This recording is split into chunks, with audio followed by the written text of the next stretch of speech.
منظور پښتين احمد شاه بابا د لوی افغانستان جوړونکی و. پرون په پیښور کې د احمد شاه بابا د مړینې 240م تلین د پښتنو سیاستوالو او د ادب لیکوالانو، شاعرانو، مدني فعالانو او محصلینو له لوري ولمانځل شو چې پکې د پښتون ژغورنې غورځنګ مشر منظور پښتين هم ګډون کړی و. په دې غونډه کې د بیلابیلو لیکوالانو، مدني فعالانو او د سیاستوالانو ترڅنګ د پښتون ژغورنې غورځنګ مشر منظور پښتين هم وینا وکړه.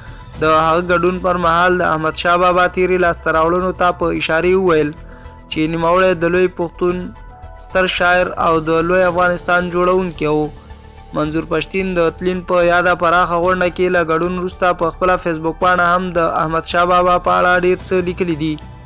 هغه وایي چې د ستر احمد شاه بابا د سلطنت په وخت کې د اصفهان نیولې تر ډیلي پورې د پښتون یو عظیم سلطنت و چې نن یې موږ د تاریخ په پاڼو کې لیدلی شو.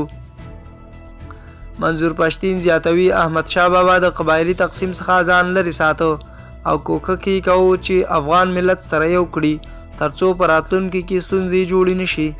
منظور پښتين وایي ستر احمد شاه بابا د امو سیند نیولې تر جیلم پورې ټول سرحدونه تعین او په خپل واک کې اخیستي وو. هغه مهال یوازې افغانستان پورې تړاو درلود. پښتين د احمد شاه بابا لاسته راوړنو ته په اشاره ویلي دي چې نوموړی د خپلې واکمنۍ پر مهال د هندوستان لوی قوت مرهټیانو ته په پانیپت جګړه کې ستره ماتې ورکړه چې اوس هم د تاریخ په پاڼو باندې د دې جګړې تاریخ ژوندی پروت دی. تاریخ ته په کتو احمد شاه بابا خپل سلطنت په وخت د هندي مسلمانانو له لوري د 1100 کال څخه وروسته د هند هیواد ته د دې لپاره وغوښتل شو چې هلته د مرهټیانو لوی قوت سیکانو په همکارۍ غوښتل چې ډیلي پاچاهي ړنګه کړي. هغه مهال احمد شاه بابا د خپلو لښکرو سره د مرهټیانو په وړاندې ستره جګړه د پانیپت په ډګر کې پیل کړه. په دې جګړه کې احمد شاه بابا د خپلو پلویانو په شتون کې د 100 لکو هندوانو او مرهټیانو سره مخ شوی و چې په پایله کې ټولو ته ماتې ورکړه او په یو لویه صوبه یې په برخه شوه.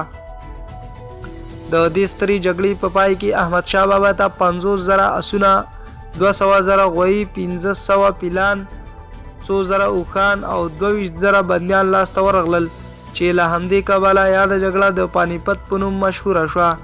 د یادولو دا چې احمد شاه بابا د 26 کلونو له پاچاهۍ وروسته د 51 کالو په عمر په 1186 کال کې د جمعې په شپه د یوې ورپېښې شوې ناروغۍ له کبله ومړ او د هېواد په کندهار ولایت کې خاورو ته وسپارل شو.